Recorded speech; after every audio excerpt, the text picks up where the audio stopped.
আজকে আমি আপনাদেরকে এমন দারুণ দারুণ গ্যাপ ফিলের টেকনিক শিখিয়ে দেব। আই বিলিভ দ্যাট এরপরে আপনার ম্যাক্সিমাম আনসার পাইতে খুবই হেল্প হইবে, ঠিক আছে। সো আপনারা যখনই সলভ করতে যাবেন তখন আনসারটা খুবই ইজিলি পেয়ে যাবেন। সো দেখেন আমরা কিভাবে সলভ করি।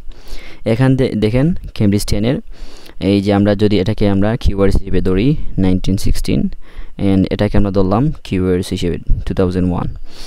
সো একটা জিনিস এখানে অফের পরে কী দেওয়া আছে 2001।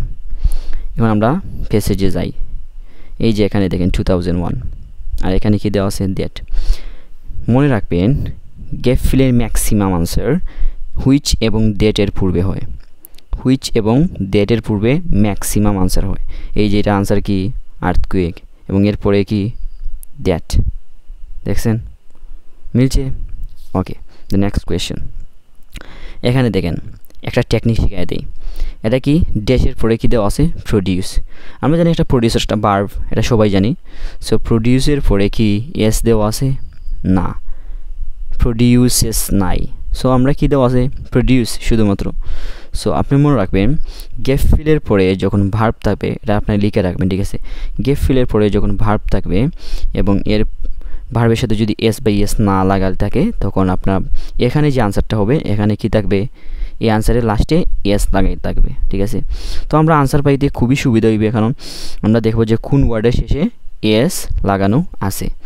সো আমরা এখানে যদি যাই, এখানে আমরা কিওয়ার্ডস ধরি 1026, এই যে দেখেন 1026, এরপরে দেখি আমরা এস লাগাই কোন শব্দটা আছে,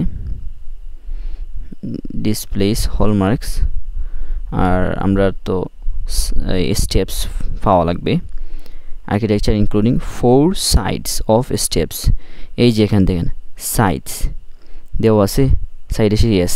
কীভাবে আমি এটা বুঝলাম দেখেন, আরেকটা টেকনিক আপনি মনে রাখবেন গ্যাপ ফিলের ম্যাক্সিমাম আনসার ইনক্লুডিংয়ের পরে হয়। কি হয়? ইনক্লুডিংয়ের পরে। খুবই কেয়ারফুল এই জিনিসটা মনে রাখবেন। আর আরেকটা যে টেকনিকটা শিখাই মনে রাখবেন যে আমরা এইটার আনসার দেখা গেছে 10 নম্বর আনসার 11 নম্বর আনসারের পরে, বাট 11 নম্বর আনসার স্বাভাবিক মতো 11 নম্বর আনসার পরে হওয়া উচিত ছিল।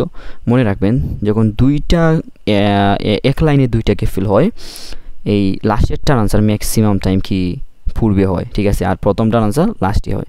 সো এটাকে দেখেন looks more like a dash than a well.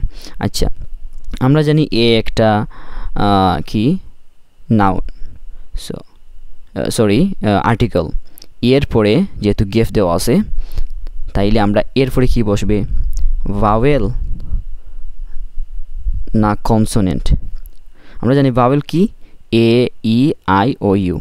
মনে রাখবেন এন এর পরে ভাওয়েল হয় আর এর পরে কি হয় কনসোনেন্ট হয়। এর মানে এখানে শুধু কনসোনেন্ট ওয়ার্ডগুলো বসবে, মানে এ ই আই ও ইউ এরকম কোনো ওয়ার্ড বসবে না, মানে শব্দের শুরুতে এই শব্দগুলো থাকবে, ফার্স্ট অক্ষর থাকবে না। সো আমরা দেখি, এই যে দেখেন it actually resembles a tank. ঠিকই এ ই আই ও ইউ এর মধ্যে পড়ছে না, এর মানে এটা কনসোনেন্ট, আনসার হয়েছে কি ট্যাঙ্ক। সো আমরা যদি 5টা ওয়ার্ড বাদ দিই এবং আমরা জানি যে 21টা ওয়ার্ডের মধ্যে আছে আনসারটা, তাইলে আমরা আনসার পাইতে আরও কি ইজি হয়ে যায়। এই জন্য আমি বলছি যে এই ভিডিওটা আপনাকে আনসার পাইতে খুবই ইজি হইবে, বা যেটাকে বলেন সহজ হইবে। আচ্ছা, এটাকে আমরা দেখি all D very dramatic has dash which provide. এই যে দেখেন হুইচের পূর্বে কি তারা দিছে গ্যাপ ফিল।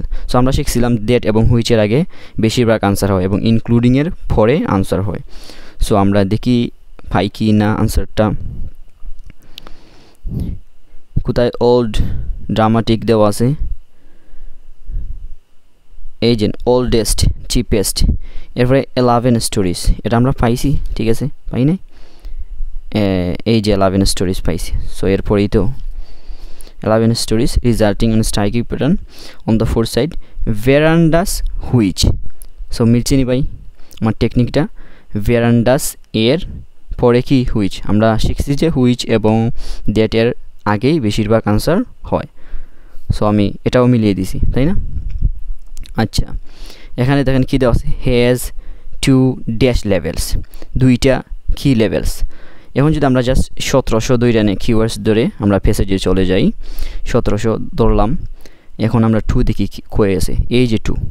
মনে রাখবেন এখানে তো আমরা টু সরাসরি পাইছি, বাট টু যখন আমরা পাই না তো খুঁজে, টু এর সিনোনিম তারা কি বলে, অনেক সময় তারা দেখবেন আ পেয়ার অফ এই শব্দটা ব্যবহার করে, ঠিক আছে, মানে এক জোড়া। সো টু এরপরে কি দেওয়া আছে, বিং। মনে রাখবেন বিং হচ্ছে একটা গ্রামারের রুল, বিং কোনোদিন আনসার হবে না। টু এর পরে এই যে আন্ডার অর্ডারটা কি আনসার। সো অনেক স্টুডেন্ট বিংও আনসার দিয়ে দেয়, আসলে এটা বিং কোনোদিনও আনসার হবে না। সো বুঝা গেছে? ভালো লাগলে লাইক তো অবশ্যই, ভালো থাকবেন।